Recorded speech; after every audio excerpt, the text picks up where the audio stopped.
Good morning, student. In lecture number 15, we are going to see the chapter number 2. So, from our subject Introduction to MEMS, Controls and Materials of MEMS.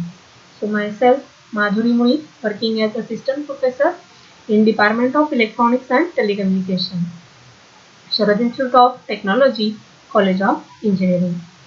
So, in the previous sessions, we have seen there is a materials for the MEMS. So in that we have covered what is substrate, wafers, then silicon structure, that is crystalline, then manufacturing process for silicon wafer, then types of silicon. So in that we have covered single crystal silicon, polycrystalline silicon, then amorphous silicon. So that already we have covered in a previous session. Then we have seen the silicon components, silicon nitride, silicon dioxide, silicon carbide.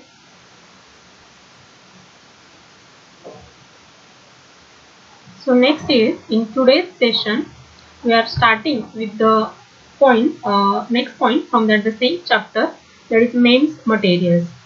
So materials system used to fabricate MEMS include that polysilicon surface micromachining, bulk silicon micromachining.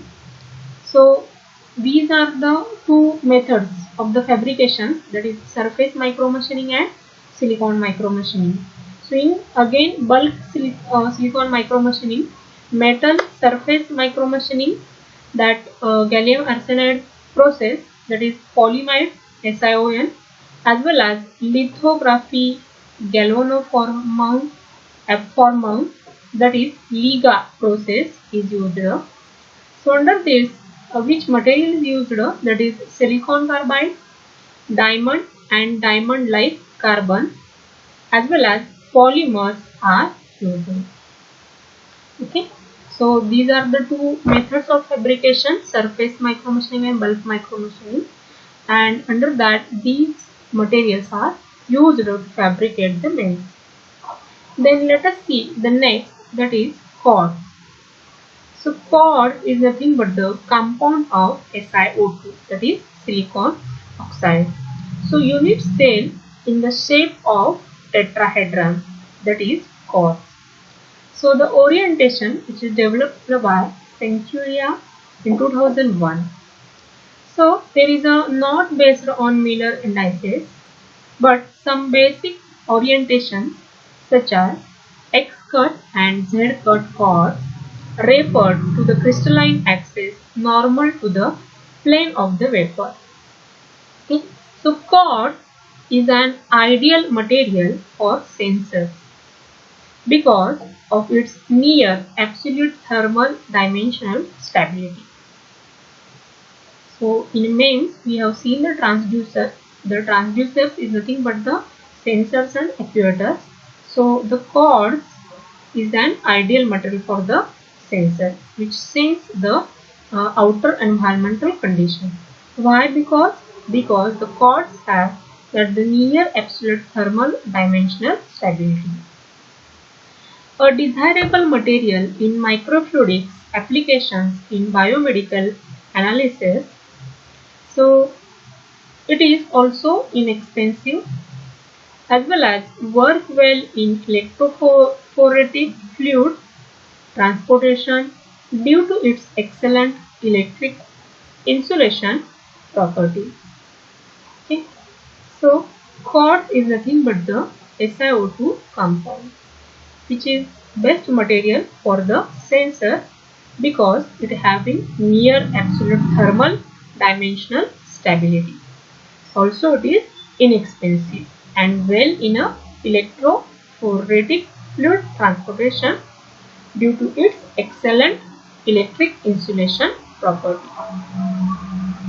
Then transparent to ultraviolet light, which is good for the purpose of species detection. Okay, so quartz is the transparent one which transfer the ultraviolet light, which is good for that the specific detection. So more dimensionally stable than the silicon, more flexibility in geometry than the silicon. So if you compare the compound of the quartz as compared to the compound of the silicon, then it is more dimensionally stable as well as it is having more flexibility in geometry. So let us see some properties of the quartz.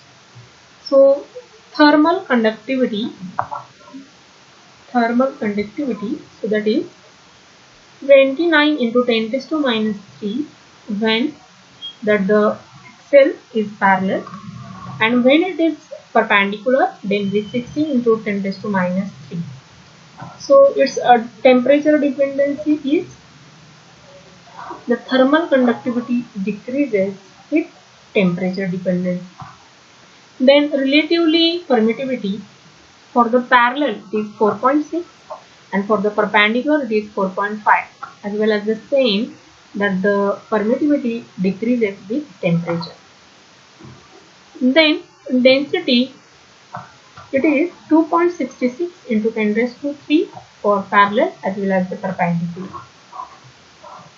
And there is a dimensionally stable, so there is no any variation with respect to the temperature. Then coefficient of thermal expansion, that is 7.1 for the parallel and 13.2 for the perpendicular. So the thermal expansion increases with increase in temperature. So electrical resistivity, which is 0.1 into 10 raised to 15 to 20 into 10 raised to 15, which decreases with temperature. So fracture strength, it is 1.7 for parallel as well as the perpendicular dimension. Then hardness, it is also 12 for parallel as well as the perpendicular, and no any effect on the temperature. So quartz is dimensionally stable than the silicon as well as it is flexibility in geometry as compared to the silicon. Then application of the quartz, that is piezoelectric crystals. So piezoelectrical effect produce a voltage when subjected to an applied force. So means here the vibration or that the applied force is converted into the voltage. So piezoelectric crystal is nothing but the one type of the transducer which converts the applied force into the voltage or electrical signal. The application of voltage to the crystal can change its shape. So here the conversion of mechanical and electrical energy by piezoelectric crystal is shown. So see here, it is from mechanical to electrical. Okay, so mechanical force is applied, and due to that the mechanical force induced the electrical voltage which is measured. Here from electrical to the mechanical. So electrical field is applied, so induced a mechanical deformation, that is in terms of the displacement, then it is measured here. So conversion of mechanical and electrical energy by piezoelectric crystal, that example is shown here. So piezoelectrical effect means what? That applied force is converted into the voltage, as well as that the voltage we applied for that, it will induce mechanical deformation. Then there are types of crystals, so that is natural crystal and synthesized crystal. So in a natural crystal, quartz, chromium, sodium, potassium and tetrate. These are the natural crystals.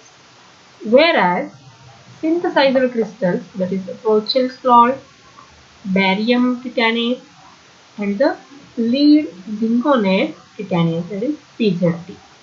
So these are the types of the crystals, natural crystal and synthesized crystal. So in the natural crystal, quartz, tourmaline, sodium, potassium, tetrate, and in the synthesized crystals, rosin, salt, barium titanate, and lead zirconate titanate, that is PZT. Then let's see some applications of crystals. So here high voltage generation via the application of the high compressive stress. So can be used as an impact detonation device. So it is used as a impact detonation device. Also it can be used to send signal for depth detection in a sonar system. So how we can detect the depth of the sea? In sonar system, the echo is transmitted, and that echo is reflected from whether from the depth of the sea. So that echoes are catched along with that the vibration or that the sound which is bombarded on that the crystalline structure. So that the means sending and receiving the both the times are calculated, and after that it is converted into the well scale, that is nothing but it measures the depth of the that sea. So in a sonar system the crystal structuring MEMS device is used. So in a MEMS used as the actuators and dynamic signal transducers for pressure sensor and accelerometer. So these crystals are used in a MEMS, that is actuators, dynamic signal transducers for pressure sensors and accelerometer. So used in a pumping mechanism also for microfluidic flows as well as for inkjet printer heads. So these crystals are also used as a pumping mechanism for microfluidic flows as well as for inkjet printer heads. So these are the applications of crystal. Then next, polymer. So it includes diverse materials such as plastic, adhesives, plexiglass, and UTs. So these polymers, these are known as the polymer materials. So these are the materials such as plastic, adhesive, plexiglass, and lucite. So let us see the polymers. So polymers become increasingly popular materials for the MEMS and microsystems. So why? Because, so let us see first examples of MEMS and microsystems. So plastic card approximately 150 mm wide containing 1000 microchannels for microfluidic electrophoretic system by the biomedical industry. So what it is saying that approximately 150 mm wide plastic card containing thousands microchannels for microfluidic electrophoretic systems, okay, in a biomedical industry. Then epoxy resins and adhesive such as silicone, rubber used in a packaging, so made up of long chains of organic, that is mainly hydrocarbon molecules. So plastic is the very important one material that is nothing but belongs to polymers. So for the packaging of that, the silicone rubber is used as a packaging. So epoxy resin and adhesive. Okay, so both the properties which is having in a polymers. Then made up of long chains of organic, mainly hydrocarbon molecules. So hydrocarbon molecules means the characteristics of this: low mechanical strength, low melting point, poor electric conductivity. So what is the characteristics of the polymers? Low mechanical strength, low melting point, poor electrical conductivity. So these are some examples we have seen where that the MEMS are used and the characteristics of the polymers. Then there are Lots of application and advantages of polymers. So let us see the applications of polymers. So used as a insulator, sheeting, capacitor films in electrical devices, and die pads in integrated circuits. Okay, where is the polymers are used in a insulator, sheeting, capacitor films in electrical devices, and die pads in a integrated circuits. So there are again advantages of the polymers. So it is lightweight, easy in processing, low cost of raw materials, and processes for producing polymers. Then it is high corrosion resistance, high electric resistance, high flexibility in structure, and high dimensional stability, great as well as a great variety. So once again we are summarizing that which are the applications of polymers: used as a insulator for the mains, used as a sheeting in a mains, used as a capacitor films in electrical devices, as well as die pads in a integrated circuits. Okay, so there are number of applications of polymer material. Then in advantage, no doubt it is the polymer, so it is having the lightweight and also easy in processing. Then it is low cost of raw materials and process for producing polymers. So it is also raw material is available with the cheap price. Then high corrosion systems resistance. So high corrosion resistance means any outer condition or environment, maybe that temperature, maybe that the moisture or any other thing. So there is a no any that the corrosion takes place. So it is high corrosion resistance, and it will protect that entire material from the outer surrounding. Also it is high electrical resistance because its material is such that they will not having any conductivity. So it is having the high electrical resistance.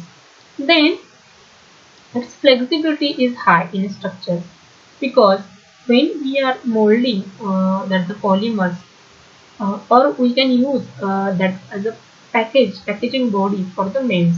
So the material must be flexible in a structure because we are dealing with the micro level design.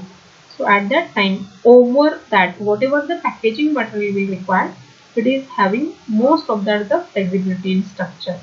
So the polymers having that the flexibility in structure. In high dimensional stability for the great variety. So high dimensional stability means what? If you use material such that it is providing the packaging body for that the internal structure of the main, but due to the temperature itself, if it is felt to stick that properties, then due to that the internal structure of the mains is disturbed, so that the whatever the material is used for the isolation purpose or maybe for the packaging purpose, it must be have that the high dimensional stability. If it is have high dimensional stability, then it can support that the main structure, and it will be carry that the long life that the internal main structure it is as it is. So these are the applications and advantages of the polymers. So polymers for mains and microsystems applications. So the photoresist polymers used as a mask for the creating desired pattern on substrate by photolithography. Then photoresist polymers used to produce the prime mold in the Liga process. Then conductive polymers used an organic substrate. Then ferroelectric polymers, which behave like piezoelectric crystal, used as a source of actuation in micro devices such as those for micropump. So in a tin blooded film used for military layer microstructure, then used as a coating substance for capillary tubes of facility electroosmotic flow in more fluids. Then thin polymer films used as electric insulator in micro devices as a dielectrical substance in a microcapacitor used for electromagnetic interference and radio frequency interference used for the encapsulation of microsensors and packaging. In the next session also, these polymers for MEMS and microsystems applications we are going to see in detail. Now for this session we have seen that the polymers as well as that the MEMS material, that is quartz. Thank you.